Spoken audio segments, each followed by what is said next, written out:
Boa noite. Boa noite. A presidente do Supremo diz que é inadmissível desacatar a justiça. Na abertura do ano judiciário, a ministra Carmen Lúcia exige respeito à lei. Procuradora-geral defende o cumprimento da pena após condenação em tribunal. Raquel Dodge tocou na questão que voltou ao debate com o julgamento de Lula. Temer prevê até 700 mil unidades do Minha Casa Minha Vida este ano, mas não comenta as suspeitas de corrupção na Caixa Econômica Federal. A produção industrial voltou a crescer após 3 anos de queda. O desempenho positivo do ano passado foi puxado pelas montadoras de veículos. Mulheres vacinadas contra a febre amarela devem esperar 1 mês para engravidar. Gestantes só podem ser imunizadas se morarem numa área infectada pelo vírus. Obras atrasam e mais um trecho do metrô de São Paulo estoura o prazo. Desta vez é a linha 5 Lilás entre as estações Brooklyn e Chácara Clabin. O Jornal da Gazeta está no ar.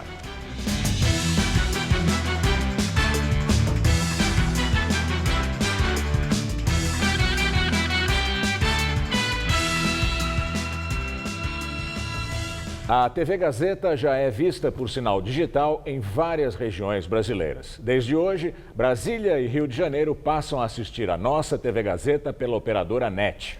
Estamos no Distrito Federal e no estado do Rio, nos canais 187 e 687 da NET. Sejam bem-vindos. Foi confirmada hoje a morte de um dos 5 pacientes que tiveram febre amarela e precisaram de transplante de fígado. A repórter Carla Rodeiro está agora no Hospital das Clínicas e tem outras informações. Olá, Carla, boa noite.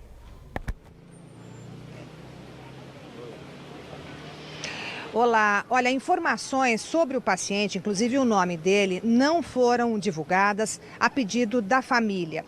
Ele foi o 5º doente a receber o transplante de fígado aqui no Hospital das Clínicas de São Paulo por causa de complicações provocadas pela febre amarela. Os outros 4 permanecem internados, mas estão se recuperando segundo o hospital. Outras 2 pessoas foram transplantadas no Hospital da Unicamp, em Campinas, mas também não resistiram. Bem, esse é um procedimento inédito na medicina quando é feito em pacientes com falência de fígado em decorrência da febre amarela. Segundo os médicos, pode ser o caminho para a cura da hepatite causada pelo vírus. Bem, no Brasil, 81 pessoas morreram nos últimos 7 meses e outros 213 casos foram confirmados, de acordo com o último boletim do Ministério da Saúde, divulgado na terça-feira.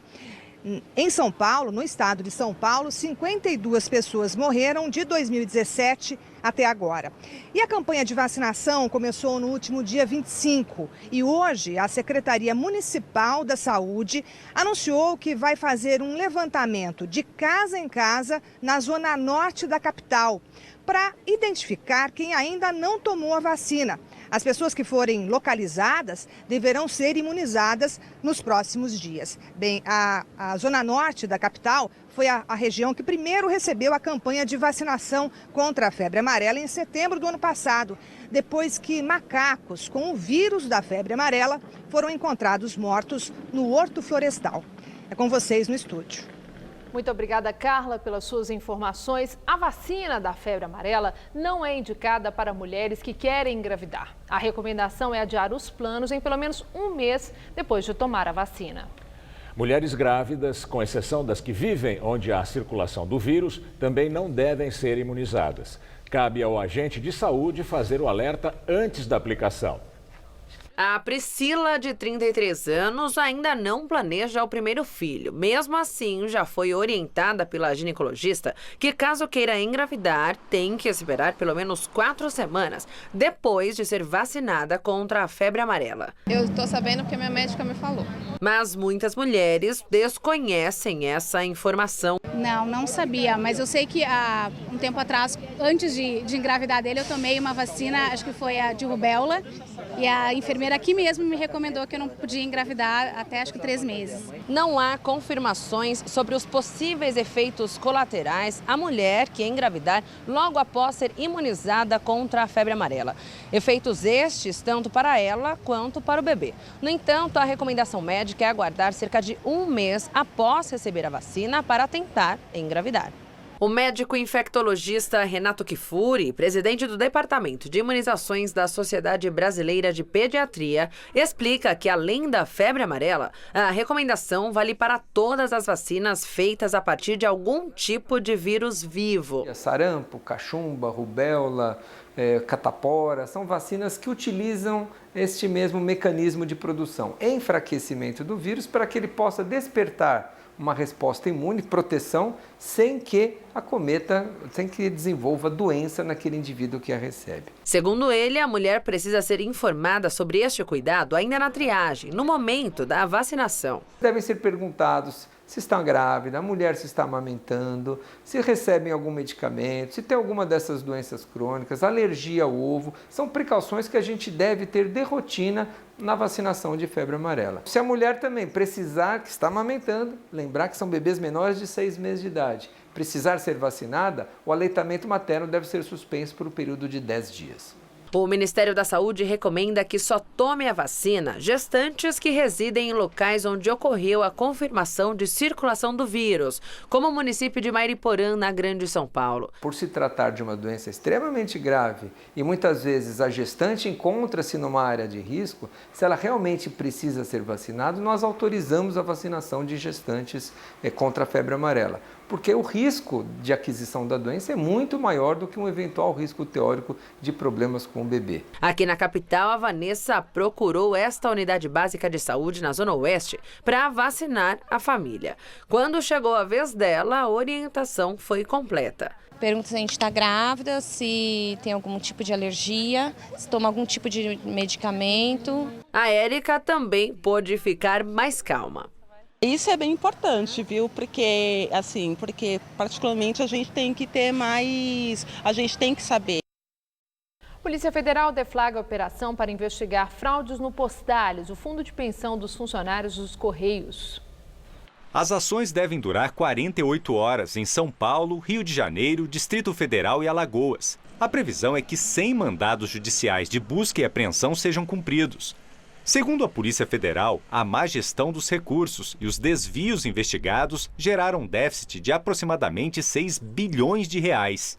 Foi alvo da operação o ex-presidente do Postales, Alexei Pretendieski. Ele foi responsável pelo fundo de pensão entre 2006 e 2012 e é ligado ao ex-ministro de Minas e Energia, o senador Edson Lobão, do PMDB. Outro investigado é o lobista Milton Lira, apontado como operador político do senador do PMDB, Renan Calheiros. E para evitar a destruição de provas, a Justiça Federal em Brasília decretou a prisão de José Carlos Lopes Xavier de Oliveira, ex-presidente do BNY Melo. Para o Ministério Público Federal, o ex-dirigente da Companhia de Investimentos é a peça-chave, que pode detalhar o esquema de desvios no Postales. E essa não é a primeira operação da Polícia Federal que investiga os fundos de pensão. Já são alvo, além do Postales, o FUNCEF, Fundo de Pensão de Funcionários da Caixa, o Petros, da Petrobras, e o Previ, do Banco do Brasil. A suspeita é que os recursos tenham sido usados para financiar campanhas eleitorais. O presidente do BNDES também foi alvo dessa operação que apura fraudes e desvios no fundo de pensão dos Correios. Paulo Rabelo de Castro prestou depoimento à Polícia Federal em Brasília. O nome dele constava em relatórios de atividades do Postales que foram elaborados por órgãos de controle do fundo. Rabelo Castro é filiado ao PSC e deve disputar a presidência da República pelo partido. O ministro do Supremo Tribunal Federal, Luiz Roberto Barroso, manteve a suspensão do indulto de Natal do presidente Temer. No fim do ano passado, a ministra Carmen Lúcia havia suspendido provisoriamente pontos do decreto. Segundo Barroso, o Poder Executivo não pode dispor sobre a matéria e a redução do prazo mínimo de cumprimento de pena para alcançar o benefício e viola a efetividade mínima do direito penal. O ministro afirmou que quer colocar em pauta uma das regras suspensas do indulto, que permite o livramento condicional do preso após cumprir 1/5 da pena e não 1/3, como previam os decretos anteriores. A Justiça negou o pedido de indenização da apresentadora Patrícia Bravanel no processo contra o ex-executivo da JF, Ricardo Saúde. Patrícia pediu R$300 mil de indenização por danos morais. Em sua delação, Ricardo Saldi disse que a apresentadora, filha de Silvio Santos, participou de um jantar para negociação de propina para o marido, o deputado federal Fábio Faria, do PSD. Segundo a defesa de Patrícia, a delação de Saldi é caluniosa e que não se tratou do assunto propina no jantar. No entanto, a Justiça de São Paulo negou o pedido de indenização. Segundo a decisão, não houve ofensa à apresentadora porque o delator não fez acusações diretas a ela. Presidente Michel Temer participa de evento da Caixa, mas não cita investigações sobre corrupção envolvendo a instituição. O evento com servidores do banco aconteceu em um hotel em Brasília. No discurso, o presidente anunciou que o programa Minha Casa Minha Vida terá 700 mil unidades este ano. Mas, diferente do que tem feito nas últimas semanas, não falou sobre a reforma da Previdência. Mais cedo, quando questionado pela imprensa se o resultado da pesquisa Datafolha, que indicou novamente baixa popularidade, poderia afetar os planos da reforma, Temer já tinha afirmado que era preciso dar tempo ao tempo. Desta vez, fez um discurso em defesa do seu governo. Quem quiser opor-se ao nosso governo terá que dizer, olha aqui, viu, Gilberto Occhi, eu sou contra esses ridículos 2,95 de inflação. Eu quero uma inflação de 10,28. Em nenhum momento da visita, Temer comentou sobre o afastamento dos 4 vice-presidentes da Caixa e as investigações sobre corrupção no banco. Foi o próprio presidente quem se viu forçado a tirar os servidores do cargo há 2 semanas, depois que o Ministério Público Federal o alertou sobre a possibilidade dele mesmo ser responsabilizado. O Planalto resistia em manobrar as indicações políticas com medo de desagradar aliados da base. Das 12 vice-presidências da Caixa, 11 eram ocupadas por 7 partidos, entre eles PP, PMDB e PRB. O afastamento ocorreu após uma perícia forense contratada pela Caixa e realizada pelo escritório Pinheiro Neto revelar que os indicados nos cargos exerciam papel político dentro do banco. O relatório começou a ser analisado pela Procuradoria-Geral da República, já que ele contém menções a políticos com foro privilegiado, como o presidente Michel Temer e o ministro da Secretaria-Geral da Presidência, Moreira Franco, do PMDB. Uma das provas encontradas pelos investigadores é um e-mail de Temer, quando ele ainda era vice de Dilma Rousseff, encaminhando um pedido para a Superintendência Regional de Ribeirão Preto. A mensagem foi destinada ao vice-presidente da Caixa, Roberto Derzier de Santana, que foi afastado. O relatório da auditoria também mostra que ele foi acionado por Moreira Franco para que passasse informações internas do banco. Derzier era uma indicação do PMDB. Outro dos afastados, Antônio Carlos Ferreira, contou aos investigadores que o ex-presidente da Câmara, Eduardo Cunha, que está preso, fez exigências para mantê-lo no cargo, como prestar contas sobre sua atuação e informar todas as operações do banco acima de 50 milhões de reais. Disse também que relatou a situação ao então vice-presidente da República, Michel Temer, que o tranquilizou, dizendo que Cunha era controverso. Também deixaram o banco Deusdina dos Reis Pereira, indicada pelo PR, e José Henrique Marques da Cruz. A Suíça multou em mais de 1 milhão de euros um banco com sede em Lugano por participação no escândalo da Lava Jato. O PKB teria sido usado por operadores ligados à lavagem de dinheiro e corrupção no Brasil, especialmente de contas relacionadas com a Petrobras e a Odebrecht. A penalidade é equivalente aos lucros que o banco obteve ao movimentar o dinheiro dos clientes envolvidos nos crimes. O montante é considerado simbólico, mas o objetivo da agência reguladora do mercado financeiro suíço é alertar que não será tolerada a cumplicidade com os criminosos. Na abertura do ano do Judiciário, a presidente do Supremo Tribunal Federal, a ministra Carmen Lúcia, disse que é inadmissível e inaceitável agredir a justiça. A cerimônia foi no Supremo Tribunal Federal. O presidente da República, Michel Temer, da Câmara, Rodrigo Maia, e do Senado, Eunício Oliveira, que são investigados na corte, estavam na sessão. Eles não discursaram. Já a ministra Carmen Lúcia usou da palavra para defender a justiça. Na semana passada, logo após a condenação de Lula pelo Tribunal Regional Federal da 4ª Região, o PT classificou o julgamento como uma farsa judicial. E desde então, aliados do ex-presidente pregam desrespeito a decisões judiciais. Sem citar o Partido dos Trabalhadores, a presidente do STF reagiu às críticas. Pode-se ser favorável ou desfavorável à decisão judicial pela qual se aplica o direito. Pode-se buscar reformar a decisão judicial pelos meios legais e nos juízos competentes. O que é inadmissível e inaceitável é desacatar a justiça, agravá-la ou agredi-la. Justiça individual fora do direito não é justiça, senão vingança ou ato de força pessoal. De acordo com a ministra, a civilização é construída com respeito às pessoas que pensam diferente. O judiciário aplica a Constituição e a lei. Não é a justiça ideal, é a humana, posta à disposição de cada cidadão para garantir a paz. Já a Procuradora-Geral da República defendeu a prisão logo após o julgamento em segunda instância. O tema voltou ao noticiário depois da condenação de Lula pelo TRF da 4ª Região. No julgamento, o ex-presidente teve a pena aumentada para 12 anos e 1 mês de prisão. A presidente do STF, ministra Carmen Lúcia, já disse que o assunto não deve ser pautado no Supremo, o que, segundo ela, seria apequenar o Supremo. A Procuradora-Geral da República, Raquel Dodge, defende a prisão após a condenação em segunda instância como forma de evitar a impunidade. O Ministério Público tem agido e pretende continuar a agir com o propósito de buscar resolutividade para que a justiça seja bem distribuída, para que haja o cumprimento da sentença criminal após o duplo grau de jurisdição que evita impunidade, com a atenção que nos impulsiona, no Ministério Público, a agir firmemente em nome do interesse público, a encontrar caminhos que façam chegar justiça aos mais necessitados e a endireitar os atos tortuosos dos que desviam direito público. Dentro do STF, alguns ministros defendem uma nova análise sobre o momento da prisão. O tema já foi discutido em 2016. Na ocasião, com um placar apertado de 6-5, passou a exigir a possibilidade de execução imediata da pena após o julgamento em segunda instância.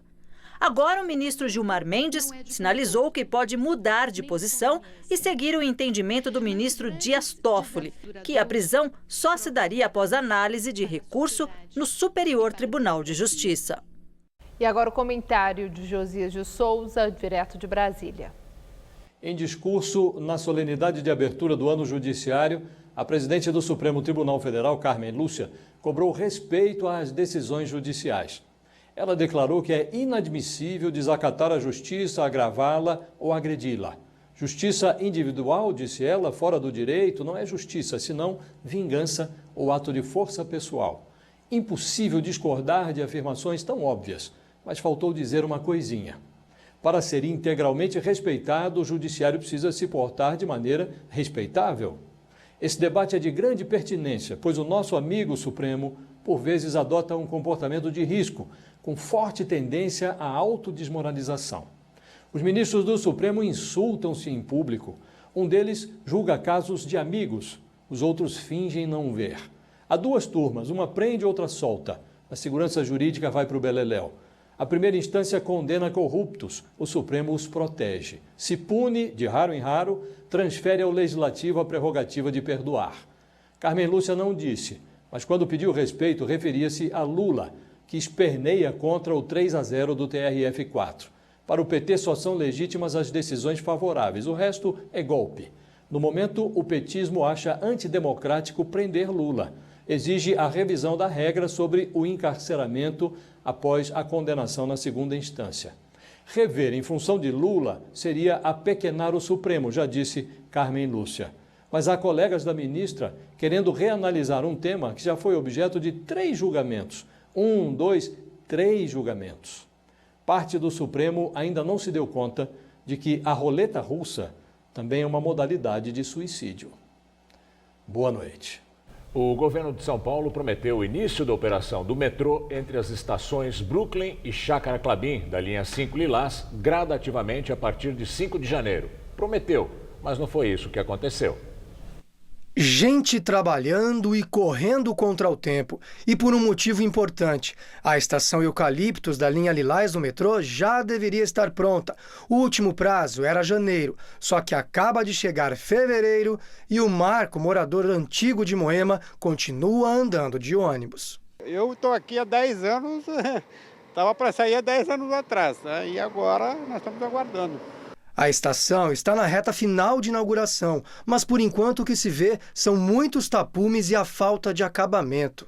Para chegar até minha residência eu vou gastar de ônibus 30 minutos, mas se fosse de metrô seria 10. Outra estação que ainda não ficou pronta é a ACD Servidor. A obra terá função vital porque vai atender não só os pacientes da própria ACD e do Hospital do Servidor Estadual, como também do Hospital Edmundo Vasconcelos, que fica aqui do lado. A promessa é que quando ficar pronta, esta seja a estação mais acessível de todas, com elevadores mais largos para facilitar o acesso de cadeirantes e também de pessoas com mobilidade reduzida. A inauguração estipulada pelo governo é fevereiro, embora na placa não conste nenhuma data. Temos que descer toda a Pedro de Toledo até chegar aqui. Andando. E isso dificulta um pouquinho, né? Mais ou menos 30 minutos a pé, sendo que se já estivesse pronta essa estação, seria muito mais prático. A dona Cida mora em Cidade Ademar, extremo da Zona Sul, e vem todo mês ao Hospital do Servidor fazer acompanhamento cardíaco. Tive que tomar 2 ônibus para vir para cá. Né? Se fosse o metrô? Rapidinho, porque eu desço no Jabaquara, né? Depois tomo outro para ir, depois pego e desço aqui. Aí, tô do lado do hospital, bem mais fácil para mim. O primeiro trecho da linha Lilás foi inaugurado em 2002 e ligava o Capão Redondo ao Largo 13. Só em 2014, 12 anos depois, teve a primeira expansão até Adolfo Pinheiro. E só no ano passado, 15 anos depois, a linha ganhou outras 3 estações, incluindo a do Brooklyn. Aqui já é seu destino final ou daqui você pega outra condução? Aqui eu vou pegar outra. Que é o ônibus? Mas eu ia, eu vou lá para Paulista, vou pegar um ônibus aqui para ir para Paulista. E qual que é a sua opinião sobre o fato de não ter ainda uma interligação aqui? É ruim, né? Assim, é muito mais rápido, né? Não pega trânsito, não pega nada e é bem confortável. Das 17 estações previstas, 10 estão prontas e ainda faltam 7. O custo desta etapa da expansão começou em 6 bilhões e meio de reais, mas na última previsão já tinha subido para quase 10 bilhões de reais. Se eles tivessem já terminado, seria uma boa, porque eu venho de lá de Tapecerica da Serra e já vai fazer 5 anos que eu uso essa linha. Então, para mim, se tivesse já terminado, nossa, seria uma ótima, né? O metrô informou que as obras da estação Eucaliptos estão em fase final de conclusão e que os sistemas de sinalização e de controle já estão prontos. Agora a companhia aguarda os testes de segurança para começar a circulação dos trens, mas não informou o prazo de inauguração. As demais estações continuam em obras e devem ser entregues até abril, menos a estação Campo Belo, que vai ficar para o fim do ano. O Ministério Público acusa o prefeito João Dória, do PSDB, de usar a marca do programa Cidade Limpa como instrumento de propaganda pessoal. O Ministério Público de São Paulo pediu hoje à Justiça a retirada imediata da marca do programa de zeladoria de Dória e sugeriu uma multa de R$5 mil ao dia em caso de descumprimento. Segundo o promotor de justiça, Wilson Tafner, trata-se de gasto de dinheiro público para propaganda pessoal do prefeito. De acordo com a prefeitura, as campanhas publicitárias do Cidade Linda nunca veicularam o nome de João Dória, nem qualquer símbolo que tenha relação direta com a figura do prefeito, com a finalidade de promovê-lo. Em nota, a prefeitura disse que o prefeito João Dória vai responder sobre a ação assim que for formalmente notificado. A Justiça de São Bernardo do Campo, na Grande São Paulo, aceitou denúncia contra o ex-prefeito da cidade e pré-candidato ao governo de São Paulo, Luiz Marinho, do PT, e outras 3 pessoas por improbidade administrativa na prática de nepotismo. Em 2015, Marinho nomeou para os cargos em comissão a Glaupe Gebara Grana, filha do ex-prefeito de Santo André, Carlos Grana, do PT, e Sandra Lozano Marinho, então cunhada de Luiz Marinho. A produção do Jornal da Gazeta não conseguiu entrar em contato com a defesa dele. O presidente da Ordem dos Advogados do Brasil aproveitou a abertura do ano judiciário para alertar a população sobre a importância de se escolher bem um candidato. Ele lembrou que os políticos envolvidos em corrupção chegaram ao poder pelo voto popular. Cláudio Lamáquia ressaltou durante a entrevista que o desafio não é grande apenas para o judiciário, mas para todos, já que, de acordo com a Constituição, o poder emana do povo. Vamos ao comentário de política com José Neumann e Pinto. Cláudio Lamáquia, aliás, era o único membro daquela mesa ao lado da Carmen Lúcia que não responde a processo na justiça. O Temer, que já se livrou de 2, mas continua aí sendo processado por causa do Porto de Santos, sendo investigado, com a perspectiva até de ter o sigilo bancário e fiscal rompido, né? O Rodrigo Maia, o Botafogo, que também está enrolado na Lava Jato, ao lado do Inocêncio de Oliveira, presidente do Senado, pelo mesmo motivo. Então as palavras de Carmen Lúcia soam completamente vazias, apesar de belas. Ela é uma excelente oradora e escreve muito bem. Ela disse, nós já vimos aqui, ela falando pessoalmente, que é inaceitável e admissível desacatar a justiça.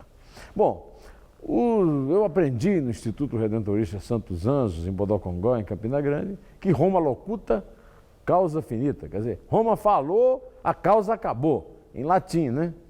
Roma, no caso, seria o direito, né? Meu pai, que era chefe político no interior, lá no sertão da Paraíba, resumia de uma forma mais simples, né?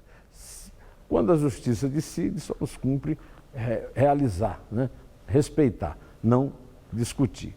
Não estão nem discutindo, estão agredindo a justiça. Só que a dona Carmen não citou ninguém, não falou no PT, que está em plena pregação do Lula e do próprio partido saírem da lei, não falou do Temer ao seu lado, que também não falou nada, né? Que está em plena guerra com a justiça, culpando a justiça de interferir no governo dele, porque não deixa ele empossar a filha do ex-presidiário Roberto Jefferson no Ministério do Trabalho e de outros convidados àquela abertura do ano legislativo, né? Aliás, na posse da Carmen Lúcia, da presidência, o próprio Lula, né, que foi condenado, estava lá como convidado, porque foi o presidente que a indicou. Enquanto isso, lá no Rio, o ministro da Defesa, Raul Jungmann, dizia que o Estado brasileiro faliu, para falar do absurdo, né? Ainda hoje teve um novo tiroteio lá na Cidade de Deus e na Via Amarela, uma prova de completa insegurança em que o Brasil vive.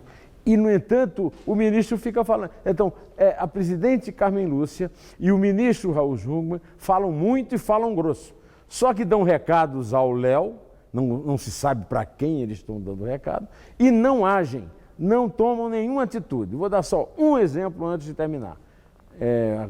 Pouco antes de completar 4 anos, a Operação Lava Jato já condenou 140 na primeira instância. E o Supremo da Carmen Lúcia, 0. Bom, isso aí já lhe mostra que fala grosso, mas age pouco e sem efetividade nenhuma. Bom, eu volto terça-feira que vem, direto ao assunto. Até! Logo mais, na entrevista do dia com Maria Lídia Flandoli, Rubens Barbosa, ex-embaixador do Brasil em Washington e em Londres, sobre a posição do Brasil no cenário econômico global. Os botecos japoneses estão se espalhando por São Paulo. Com ambientes descontraídos, os chamados izakayas focam, além das bebidas, nos petiscos orientais. A decoração confirma que a casa na Vila Clementino é japonesa, mas aqui não tem rodízio nem combinado. O cliente pode escolher o que está sobre o balcão ou dentro dessa cuba com caldo fervente. Nabo, né? Ovo cozido, né?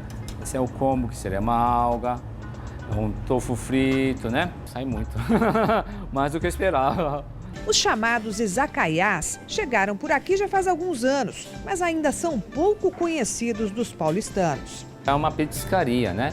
Uma pessoa poderia entrar sozinha, petiscar, comer alguma coisa leve, tomar alguma coisa antes de ir para casa. A gente não tem um prato feito, né?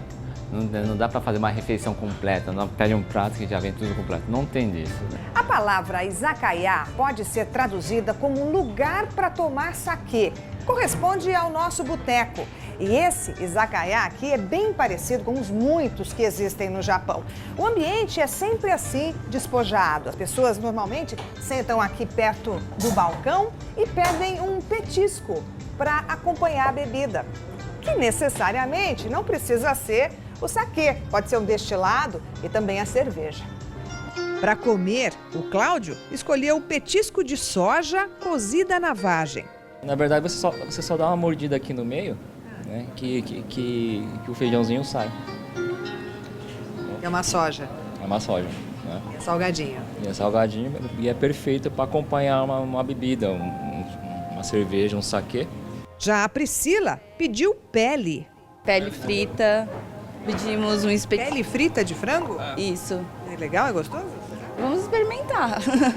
Eu gostei porque traz uns sabores diferentes que a gente não está tão habituado, né? Esse Zacaiá em Pinheiros, além dos petiscos, oferece almoço. No cardápio, só pratos quentes.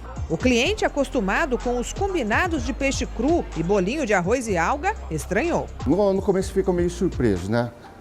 Fala assim, poxa, como não tem essa sushi sashimi aqui, né? Falou, nossa, que... Então eu falei, não, vem, estamos numa proposta bacana, não quer experimentar. E a pessoa acaba aceitando, vem com bom grado, né? Falou assim, nossa, que surpresa, não sabia que comida japonesa era isso, né?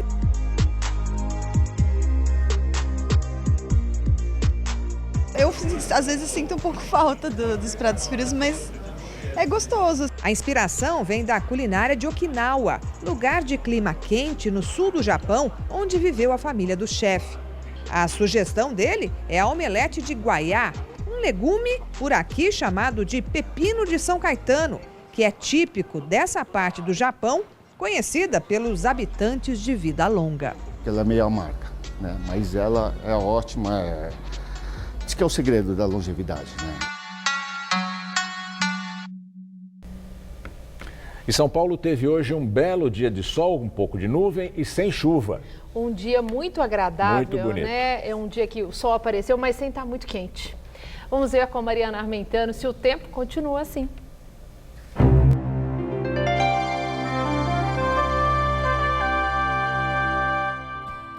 A massa de ar seco continua mantendo o tempo firme em praticamente todo o sul e em boa parte aqui do sudeste. Na costa paulista e fluminense ainda pode chover fraco ao longo do dia. E nessa faixa entre o centro-norte do Rio, Espírito Santo, oeste da Bahia, passando pelo Tocantins, Goiás até o Amazonas e o Acre, o tempo também fica bastante instável, com risco até de chuva forte e bem fechado nessas áreas mais escuras, como é o caso dessa área entre o sul da Bahia e o Espírito Santo. Vamos ver aqui como fica a nossa tabela de temperaturas para amanhã? Olha só, em Floripa, mínima de 18 e máxima de 29 graus, com tempo firme e ensolarado. Em BH, tempo instável amanhã, com bastante chuva e máxima na casa dos 26 graus. Também chove a qualquer hora em Vitória, por lá faz até 27 graus. E em Porto Velho, tempo fechado, com máxima em torno dos 28. Para São Paulo, a semana termina seca e quente em praticamente todas as regiões. Apenas o litoral e a faixa leste continuam sob a influência de ventos marítimos amanhã, por isso a nebulosidade é maior nessas áreas, mas só deve chover fraco na faixa litorânea. A máxima vai aos 32 graus em Presidente Bernardes e em Araçatuba, mais ao norte faz até 29 graus em Franca, 31 em Barretos e 32 em São José do Rio Preto. E no litoral teremos máxima em torno dos 26 graus em Santos e dos 27 em Caraguá, por causa do tempo instável. Aqui na capital, apesar da nebulosidade, não vai chover tão cedo, viu? Nesta sexta-feira teremos mínima de 18 na madrugada e máxima à tarde de 26, com muita nebulosidade, mas sem chuvas por aqui. Aí no sábado o tempo não muda muito, máxima de 25 graus. E no domingo o tempo abre mais, mas a máxima ainda fica ali em torno dos 26 graus. A Grã-Bretanha debate a possibilidade de um novo plebiscito sobre a saída da União Europeia. A motivação para a nova consulta surgiu depois de uma pesquisa do jornal inglês The Guardian apontar que agora os britânicos têm a noção dos impactos do Brexit no país. A proposta de saída seria rejeitada por 51% da população. A mesma sondagem mostra ainda que 58% dos entrevistados querem votar nos termos do Brexit quando as negociações do governo com a União Europeia terminarem. Desde que assumiu assumiu o cargo em julho de 2016, a primeira-ministra Theresa May tem insistido em que o Brexit é irreversível, o que gerou desgaste político e perda de apoio entre os britânicos. Economia aqui no Brasil, depois de 3 anos em queda, a produção industrial brasileira voltou a crescer em 2017. De acordo com o IBGE, a indústria avançou 2,5%. Apesar disso, a economia ainda não recuperou as perdas registradas entre 2014 e 2016, que somadas ficaram em 16,7%. Agora vamos ao comentário de economia com Denise Campos de Toledo. O bom desempenho da indústria no final do ano passado até surpreendeu. Além de ter sido a primeira expansão após 3 anos de um tombo muito pesado, em que a produção caiu algo perto de 20%, a retomada agora foi geral, desde bens duráveis como veículos e eletrodomésticos até máquinas e equipamentos, que são um termômetro de investimentos. Claro que o setor está longe de reverter tudo o que perdeu, mas outros indicadores mostram que está mesmo numa fase de recuperação. Levantamento da CNI, a Confederação da Indústria, também divulgado hoje, mostrou aumento do faturamento, das horas trabalhadas e até do emprego. Variações ainda pequenas, mas que devem ganhar impulso se o consumo doméstico continuar avançando. Há todo um esforço do setor em expandir as exportações, mas falta competitividade para garantir resultados mais expressivos. As montadoras é que têm avançado mais com as vendas externas, mas basicamente para a Argentina. O país vizinho está num ritmo de crescimento bem mais acelerado, que gera maior demanda. Agora, a expectativa é que toda a economia brasileira tenha, neste ano, um desempenho efetivamente melhor, que faça mais diferença. Porque é evidente que a retomada de 2017 não conseguiu apagar as marcas da crise. A indústria saiu do vermelho, mas com uma participação bem menor no PIB e na geração de emprego. O desemprego caiu, mas o contingente de desempregados ainda é enorme e a informalidade cresceu muito. A inflação cedeu, mas reajustes como da gasolina e do gás, além de planos médicos, mensalidades escolares, fazem com que os consumidores, boa parte ainda convivendo com o aperto decorrente da crise, não tenham uma percepção dessa queda da inflação. O mesmo acontece com os juros. A taxa básica definida pelo Banco Central está no menor patamar da história. Só que os juros do crédito continuam altos demais, passando dos 300% ao ano nos cartões e no cheque especial. O Brasil está respirando melhor. Como um doente que teve uma doença muito grave, ficou na UTI, começa a melhorar, mas ainda está fraco e sujeito a recaída. Recaída sim, se o governo, este ou o próximo, por exemplo, não conseguirem melhorar o quadro fiscal. Não tem crescimento que se sustente com o atual nível de desequilíbrio das contas públicas. É como um prédio construído numa base de areia. Mas é um grande alívio a economia já ter entrado num ciclo positivo. Boa noite. Agora as notícias do esporte com Estela Gontijo e Michele Gianella. Depois do esporte, Maria Lídia entrevista ao vivo Rubens Barbosa, ex-embaixador do Brasil em Washington e em Londres, sobre a economia brasileira no cenário global.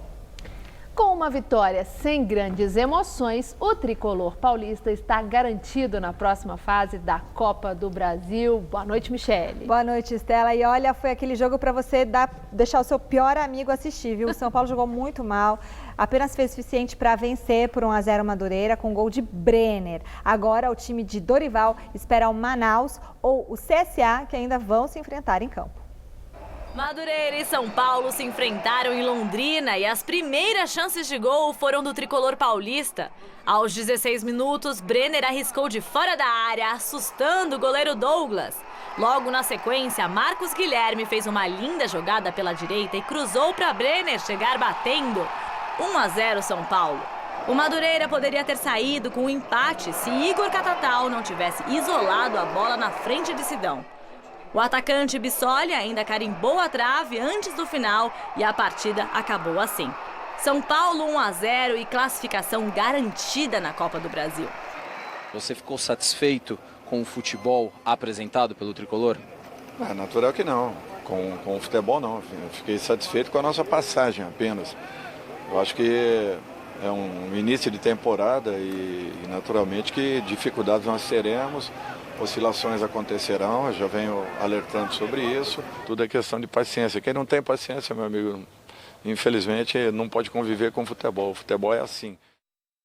Michele, você quer fazer um comentário? Rapidinho, olha, esse Brenner, ele é uma ótima revelação de São Paulo, tem 18 anos e pela primeira vez um atleta com essa idade marca tantos gols em poucos jogos. Já foram 3 gols em apenas 6 partidas. Impressionante. E ainda pela Copa do Brasil, teve estreia do Internacional e Fluminense ontem. O Inter empatou com o Boa Vista e o tricolor carioca venceu a Caldense, veja. O Fluminense foi até Poços de Caldas enfrentar a Caldense e voltou com a classificação na bagagem. Renato Chaves fez o gol do jogo e definiu o placar, 1-0. Jogando em Cascavel, o Internacional também avançou na Copa do Brasil ao empatar com o Boa Vista. William Potker marcou para o time gaúcho, mas aos 44 do segundo tempo, Renan Donizete deixou tudo igual.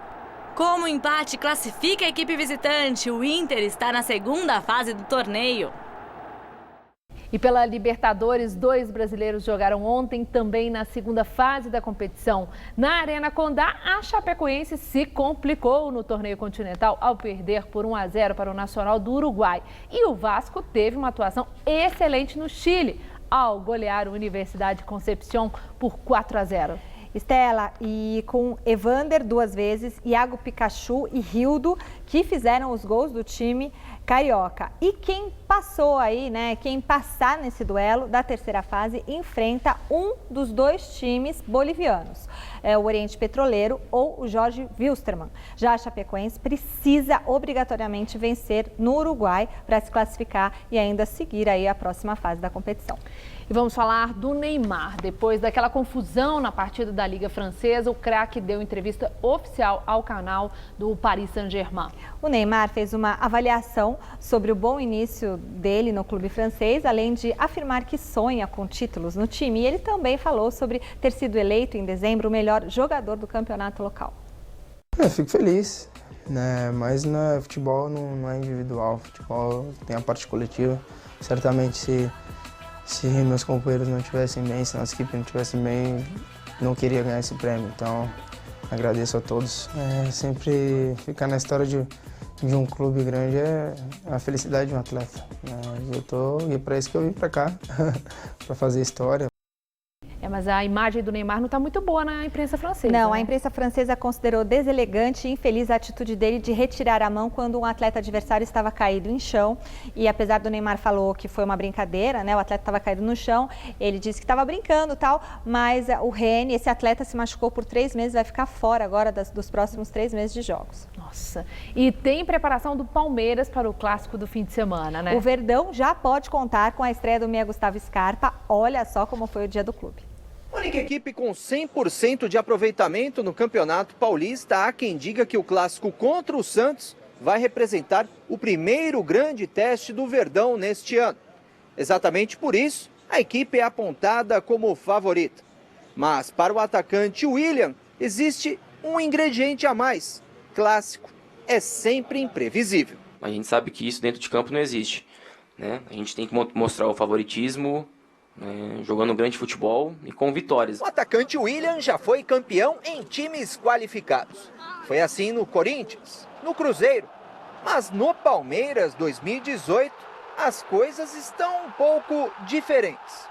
Hoje aqui no Palmeiras a gente tô tendo essa oportunidade mais uma vez e isso é muito importante, né, para um atleta poder trabalhar num grupo de tanta qualidade, né, e que possamos transformar isso aí em títulos. A expectativa e a competição no grupo aumenta mais, porque Gustavo Scarpa deve ser relacionado para o clássico de domingo. Mas, por enquanto, quem deve ser o titular é Lucas Lima, jogador que nos tempos de Santos provocava bastante o clube que o contratou. Muito obrigada, Michele. Obrigada, até amanhã, Estela. Até amanhã. Com você, Gamberini.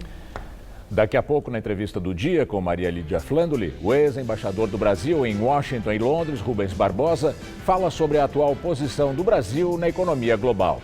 Até já. O Brasil no cenário econômico global é o tema da entrevista do dia com Maria Lídia Flandoli.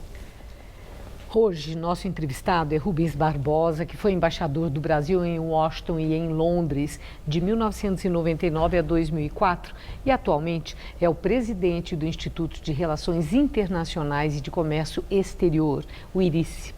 E eu agradeço muito sua presença. Eu quero começar com o presidente Michel Temer, quando esteve em Davos, né?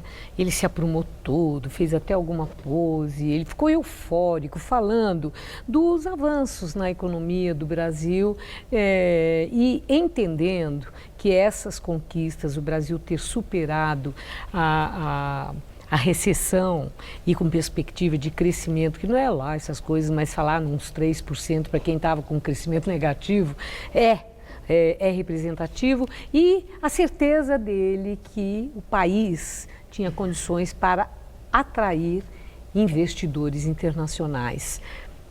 Aquele discurso foi convincente? Olha, eu acho que foi para dar ideia do que está acontecendo aqui no Brasil em termos macroeconômicos. Efetivamente, a gente está saindo de uma recessão de 3,5%. O ano passado crescemos 1% e esse ano vamos crescer 3%, diminuindo o desemprego, reduzindo a inflação, caindo a taxa de juros. Eu acho que foi bom. Agora, nós temos que relativizar isso, porque ainda aqui no Brasil nós não estamos discutindo a posição relativa do Brasil no mundo, porque o mundo mudou. Aqui no Brasil nós achamos que o que acontece no mundo tem pouca relevância para nós. O presidente falou em atração de investimento. Agora, o que vai acontecer com o investimento, apesar dessas mudanças positivas que estão acontecendo, com a medida que o presidente americano tomou agora de reduzir o imposto das empresas de 35% para 20%. Empresas que estavam se instalando no México já estão indo para os Estados Unidos. Então, apesar das mudanças iniciais que foram feitas aqui no Brasil, o Brasil não é ainda uma grande atração para investimentos estrangeiros. Por quê? Em geral, vem investimento para cá de empresas que já estão aqui, mas novas empresas vão relutar em vir para cá, primeiro por causa do ambiente de negócios que é complicado, por causa das regras muito estatizantes que nós temos aqui. Segundo, pela burocracia que nós temos. E terceiro, pelo que está acontecendo no mundo. Quer dizer, nós temos uma economia que é muito regulada, muito difícil de ser entendida pelos empresários, e eu acho que nós temos que caminhar num ambiente de reformas daqui para diante para aprofundar essas reformas que começaram a ser feitas agora. Mas é interessante, o Brasil vive um momento muito tenso, de grandes incertezas, mas eu li um artigo seu em que você dizia que a eleição presidencial desse ano representará um divisor de águas para as próximas gerações. E considerando os pré-candidatos que já se credenciaram, que estão aí aparecendo nas pesquisas, o senhor vê indicadores de que o Brasil poderá sim, com um novo presidente da República, ter voz e se inserir nos negócios internacionais? Olha, vai depender do resultado da eleição. Quando eu disse isso, eu acredito. Quer dizer, as futuras gerações vão ficar muito afetadas pelo que acontecer em outubro desse ano. No sentido de que não importa quem ganhe a eleição, importa o programa que essa pessoa, hoje está muito cedo para a gente especular quem poderia ser essa pessoa. Sim.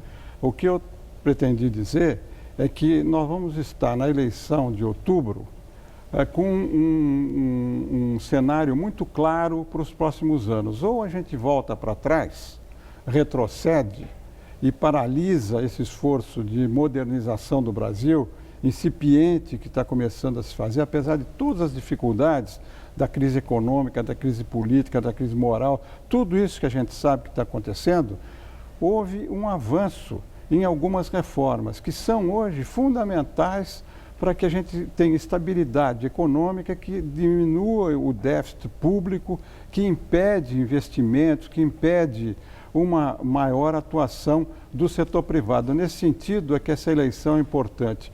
Ou a gente escolhe alguém que promova uma agenda de modernização do Brasil, ou vai ser muito difícil o Brasil não ir na direção da Grécia. É interessante que há um movimento de renovação na política. Nas redes sociais, cada vez mais aparecem grupos, movimentos com uma interlocução interessante, e são alheios a partidos políticos, embora esses movimentos estejam prontos para apoiar candidatos para uma renovação no Congresso e também chefes de executivo nos estados e na presidência da República. O senhor acredita nessa renovação e na força do que está acontecendo em termos de debate político nas redes sociais? Olha, essa é uma movimentação nova da sociedade civil. Quer dizer, em todos os estados, aqui em São Paulo muito forte, movimentos espontâneos de jovens que, cansados da corrupção na política, dos desmandos que houve por aí, da falta de representatividade, estão atuando para que haja uma renovação dos métodos e da ação política no Congresso. Nas eleições majoritárias, na minha opinião, vai ser muito difícil uma grande renovação, porque o sistema eleitoral brasileiro está muito estratificado e muito difícil de ser mudado até a eleição. Não vai ser mudado, são as mesmas regras. Então, vai ganhar a eleição quem tiver maior tempo na televisão, quem tiver maior mais dinheiro, apoio, né, do fundo partidário. E mais apoio político nos estados e tal, nas alianças que fizer. No Congresso é diferente. No Congresso você tem uma possibilidade de renovar muita gente. Então, tem alguns movimentos, como a Frente pela Renovação, Renova, o Partido Novo, Agora, Acredite, tem uma série de movimentos que vão fazer uma bancada nova. Eu acredito nisso, porque a juventude está por trás desses movimentos. Não são políticos tradicionais, não são pessoas de mais idade, é tudo gente muito jovem, muito nova. E um desses movimentos, o Frente pela Renovação, abriu inscrições para que pessoas que queiram se candidatar se apresentem para serem treinadas, serem apoiadas e tal. Apareceram mais de 300 pessoas. Qual movimento? O movimento Frente pela Renovação. Então, é muito importante todos esses movimentos juntos somarem para que no Congresso novo, a partir do ano que vem, tenha uma bancada que vai ser uma bancada minoritária, não vai ser uma grande bancada, porque, como eu disse, a renovação é difícil. Mas tendo qualidade, mas vai ter qualidade, não, vai ter responsabilidade, qualidade, gente honesta e gente competente. Estou vendo que o senhor está otimista. Eu estou otimista, Que eu possa acho que haver mudança, nós vamos ter mudar para melhor. Uma renovação, e estou otimista que o Brasil vai ter um período de grande crescimento. Se a gente acertar no resultado da eleição, nós vamos crescer 4, 5% a partir de 2020. Muito bom, muito obrigada por sua entrevista. Uma boa noite. Boa noite, obrigado. Gamberini. Um caso muito curioso aconteceu na Câmara Alta do Parlamento Britânico. Um lorde inglês pediu demissão porque chegou 2 minutos atrasado à sessão. Michael Bates, que trabalha no Departamento para Desenvolvimento Internacional, se desculpou, dizendo estar profundamente envergonhado pelo atraso e por não ter respondido à pergunta dirigida a ele quando não estava no local. Ele pediu demissão e deixou o parlamento imediatamente. O governo britânico rejeitou a renúncia e Bates vai continuar no cargo. Um motorista de um caminhão invadiu uma área de preservação e danificou as linhas de Nazca, no Peru.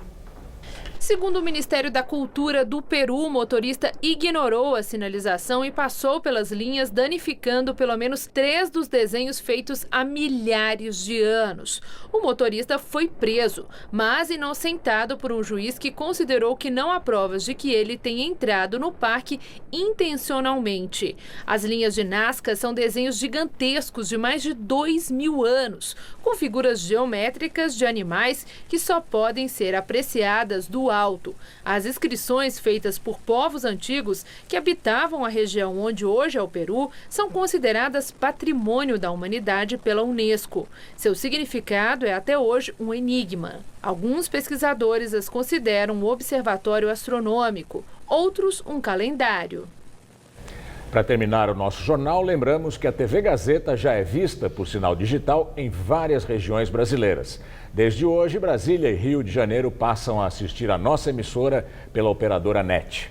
Estamos no Distrito Federal e no estado do Rio, nos canais 187 e 687 da NET. Sejam bem-vindos.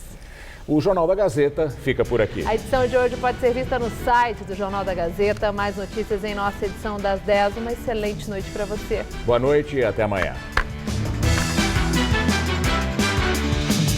Neste domingo, 3 da tarde, acompanhe a transmissão ao vivo da Liga de Basquete Feminino 2018, com o jogo Presidente Venceslau e Vera Cruz Campinas.